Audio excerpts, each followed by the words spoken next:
நம்மளோட முடவாட்டுக்கால் சூப்பை ரெஸ்டாரண்ட் ஸ்டைலில் எப்படி வைக்கலான்னு பார்க்கலாம் வாங்க. அதுக்கு தேவையான பொருள் வெங்காயம், பூண்டு, கருவேப்பிலையை இடித்து எடுத்துக்கலாங்க.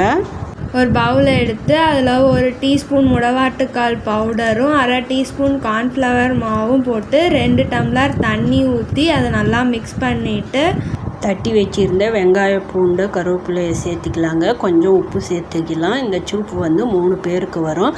5 நிமிஷம் கொதிக்க வச்சாவே போதும். சூப் நல்லா திக்காக வந்திருக்கு. ரெஸ்டாரண்ட் ஸ்டைல் சூப் ரெடி ஆயிடுச்சுங்க.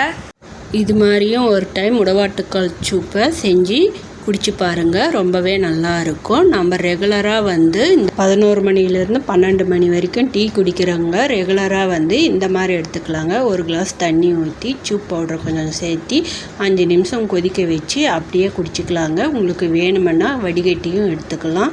இது மாதிரி குடிச்சு பாருங்கள். 4000 நோய்களுக்கு மேலே கேட்கும். உங்களுக்கு பிடிச்சிருந்தால் லைக் பண்ணுங்கள்.